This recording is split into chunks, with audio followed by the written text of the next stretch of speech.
have had successful lectures in Cebu, and that's what the Natasha Goulbourn Foundation is all about. Dr. Spiegel was really very warmly welcomed by the Cebu Doctors Hospital. Can you hear me at the back? If not, I have to put extra speakers. I would like to say thank you to Susan Chung, to the Health Ministry, to Chichi Laperal, to Nancy, to all of them for making this possible. But most of all, I'd like to say thank you to each of you. Those who really wanted the lecture, wanted a good seat, was here at 7:15. I really appreciate that. Okay, what the Natasha Goulbourn Foundation has done, the first lecture we had last year, do you remember our lecturer? Dr. Grunwald. Ricky Soler has finally edited the video, and I think it will be available by end of October. So I will put it here in church so that those who want to buy the video by Dr. Grunwald will be available. We are going to ask the permission of Barbara and Dr. David Spiegel to have also his video available. If he allows, then we will have it available for you. We charge minimal, what is the normal rate of DVD, and we're spending for the taping and all, and for the graciousness of the hearts of the doctors, they've normally given it to the public. For the schools and the universities, the Natasha Goulbourn Foundation is giving them a set of 10 for free, so that the teachers all over the country who could not attend the lecture could watch it. So I would like to ask Dr. Ricky, I'll just talk about the foundation. The Natasha Goulbourn Foundation was started in May of last year.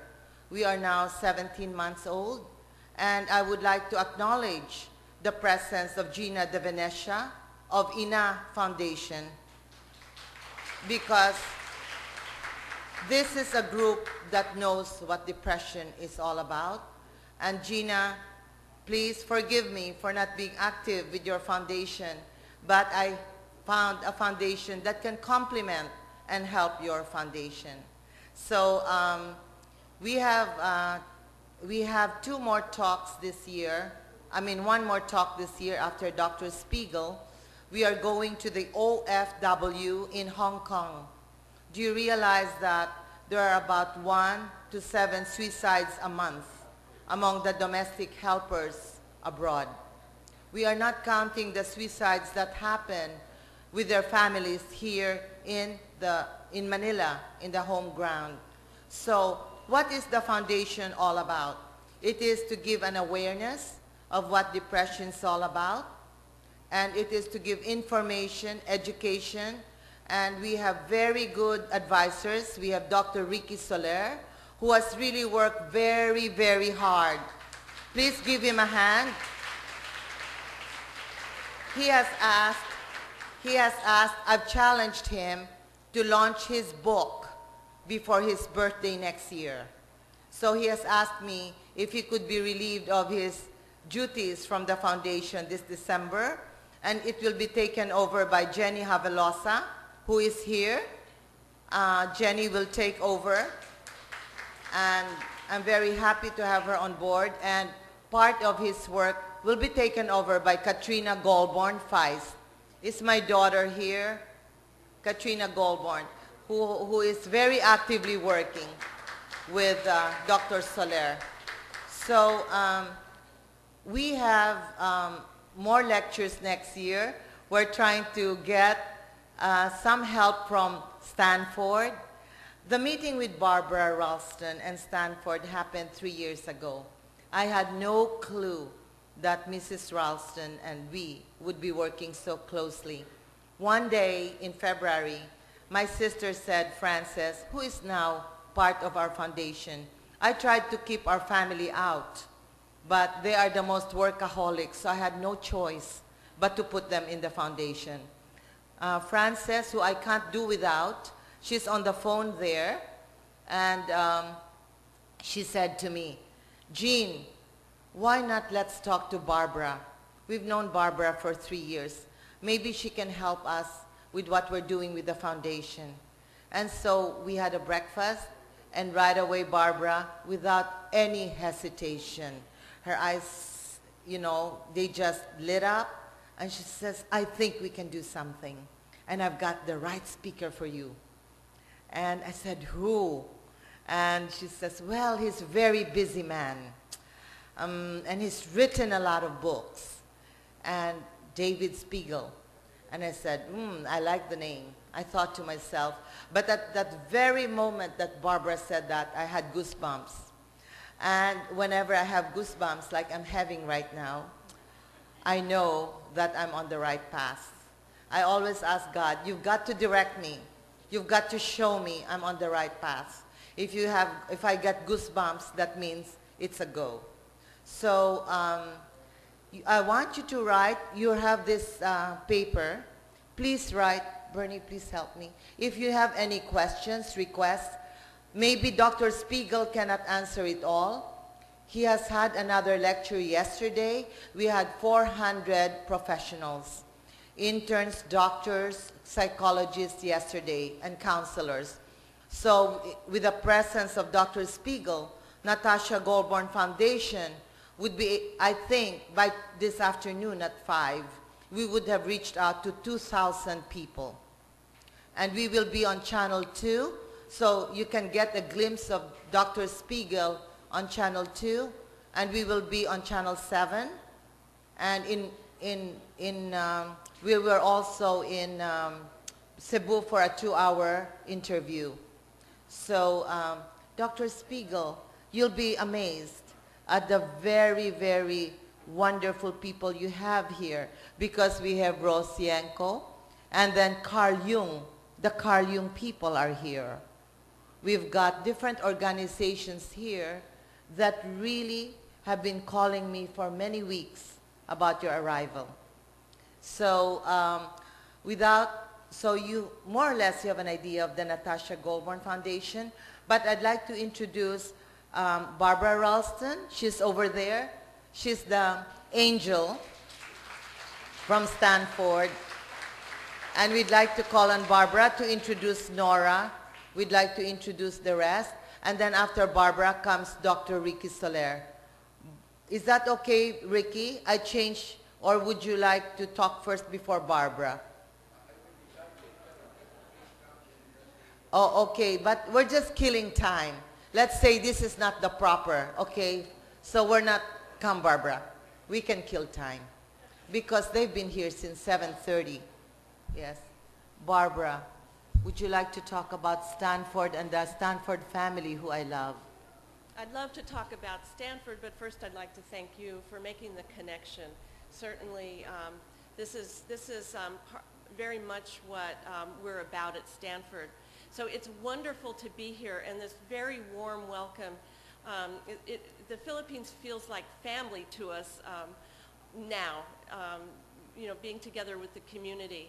Stanford University, with engineering and business and education and sciences, has long, for very many decades, had great collaborations with the Philippines, probably from the founding of the university. And this is particularly true for Stanford medicine. Our doctors have been here many, many times. The doctors from all of the institutions here have been to Stanford many times, exchanging knowledge and collaborating, and the innovations that happen, and you know, really working on making this world a healthy place. The world is getting flatter, and global health is something that we all know about. And Stanford Medicine's mission is to care, to educate, and to discover. And we share that mission with all of you here in the Philippines. And what's wonderful about today is, you know, the doctors always get together at their medical associations, the psychiatrists get together, the surgeons get together, and they might be in, you know, anywhere in the globe, in Latin America or Europe, you know, with their meetings. But here today, talking to you, is really what it's all about, translating the discoveries, the innovations, what they're learning to directly to the people, and it all starts with awareness. So when Jeannie said, can you send somebody to come and talk about depression and mind and body medicine, I said, this is perfect. Because that's one of the topics that worldwide has been something that we don't talk about. And if we're going to make those strides in depression and treatment, we're going to do it by learning about it, by talking about it. And that's certainly been true with the cancers. 20 years ago, nobody could say the word breast, and now look at the breast cancer awareness. So if we can do that with depression, if we can do that with mind and body medicine, all of the things that need to go along with the very high-tech medicine, we're going to together make the world a better place. So thank you for having us here. Thank you to all of the people who have hosted us and made this possible, from the Goulbourn Foundation to the medical associations to so many of our personal friends. And we're always here to help at Stanford. Technology makes that possible to do by telephone, by fax, by email, and we're all about education and collaboration. And I'd like to introduce some of the faces at Stanford that if we're ever working together, you would meet. And first, I'd like to have Dr. Harry Oberhelman. Please stand up and come forward a little bit. Many of you know Dr. Oberhelman. Dr. O is the medical director of our International Medical Services, and he's the former chief of surgery at Stanford. And he's there. He's there with any questions about anything at Stanford, really. Dr. Rita Gatak is a relatively new face. Some of you saw her last year. So part of health is knowing is about longevity and quality of life. And Dr. Gatak runs a new and very, very cutting-edge program on aging adults, how to take care of ourselves as we age, and I think we start aging at birth, and how to take care of our parents, and how to teach our children to take care of us someday, because we're all going to live to be 100, and we want to live well. I'd also like to introduce Ms. Nora Kane.